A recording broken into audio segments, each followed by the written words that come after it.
Hey guys, welcome back to today's video. Today we're going to do a very interesting scenario. So I was looking around and I wanted to see if this was an actual thing, so I went on the internet and tried to see if anything was there.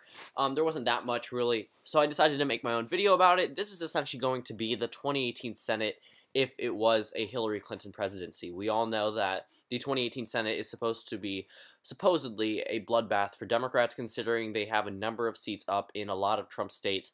So let's say, for instance, Hillary Clinton won in a scenario 278 to 260, withholding the Rust Belt. So the states of Pennsylvania, Michigan, and Wisconsin, the ones that put Trump over the top. If those states never went to Trump and she was elected president, 2018 would indeed be a bloodbath for the Democratic Party. Every party loses seats, and a lot of these people that came out to vote in states like Alabama and Virginia and New Jersey wouldn't have came out to vote.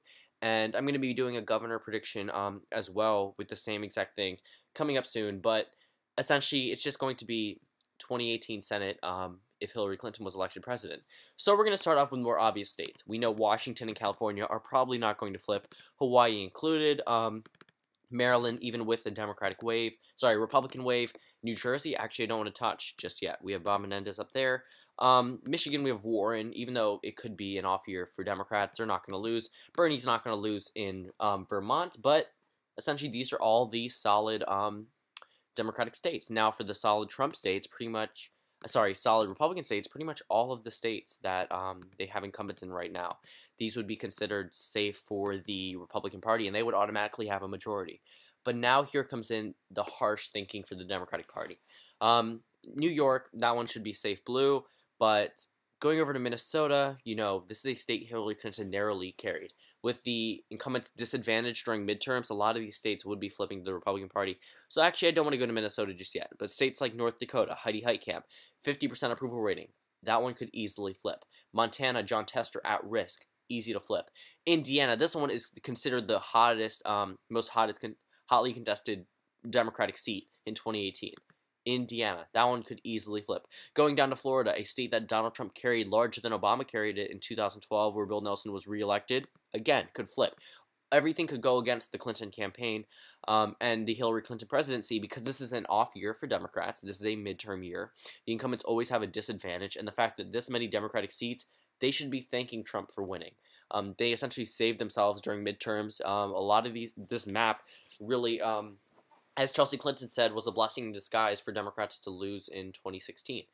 Missouri, another one that could easily flip. I mean, Josh Hawley and Austin Peterson, those two could ultimately, even if they do split the Republican Party and Hillary Clinton's president, her negative approval rating in these states that she didn't even come close to carrying, that would not help her whatsoever. Going over to a state like Pennsylvania, Bob Casey, the incumbent, Michigan, Debbie Stabenow as well, Pennsylvania, Michigan, and Wisconsin, states she would have had narrowly carried in 2016 if she wanted to win.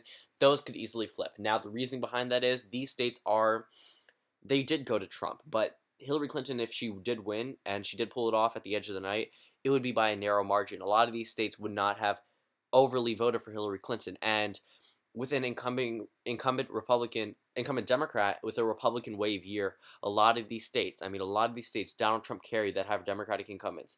They are lucky Hillary Clinton is not president right now. Going over to the state of Minnesota, Amy Klobuchar, honestly, she may be popular, but with the Democrats looking bad with this new special election coming up, again, another seat that could flip. Special election as well. That one could easily flip. Because Al Franken most definitely would resign, and ultimately that state would have two Republican senators when it comes around to 2018. And then we go over to the state of Ohio. Sherrod Brown, another vulnerable incumbent. That state, I think, could flip to the Republican Party. Going all the way up to Maine, a GOP nominee could easily win. They could play the Suzanne Collins appeal and ultimately win in the state of Maine. Going over to New Jersey, Bob Menendez, not that popular, but it's a little bit of a stretch to call that state for the GOP unless more factors come into play. Joe Manchin in West Virginia, he would essentially be done for in this election. That state did not even come close for a Hillary Clinton victory. One of the most conservative states in the union, another flip. Going over to Virginia, Tim Kaine may be the incumbent. He may be the VP choice with an incumbent president, so he wouldn't be in there. But if a new Democrat came in, he won't have the incumbent's advantage. With a Republican wave year, with a disadvantage, that state could easily flip. Going over to the final state, New Mexico, this one went for Hillary Clinton considerably, but it's really tough to call. I mean, Latino turnout could be high, but again, this is a Republican wave year. I'm just not seeing it for the Democratic Party to hold on to the seat. So this is the final Senate map if a Hillary Clinton presidency actually came to be. 34 Democrats to 66 Republicans overall, just a super majority, and that's something that the Democrats should be extremely thankful for Trump's presidency. This is a map that they should avoid looking at come 2018. I don't think anything like this will be seen. But then we look at the 2019 Senate when it comes to be, look at all the states in red. Red means they have 2 Democratic senators. The split means 1 Democratic and 1 Republican. And then the blue are all safe Democratic, essentially 2 Democratic senators. And you can see a lot of correlation to the electoral map. Wisconsin, Pennsylvania, North Carolina, Florida, Iowa, Ohio, Arizona, Georgia, all these states that Trump won. It looks a lot like the electoral map. Swing state, Alabama not so much, but they have Doug Jones down there. That was a little off, but again, if Hillary Clinton was president, that seat would not have gone. Jeff Sessions would still be in the Senate right now. But again, this is the final Senate map. Thank you guys for watching this video. Comment down below if you want me to do more of these. If Axe was president, here's the midterms. Thank you guys for watching this video, and I'll see you all tomorrow.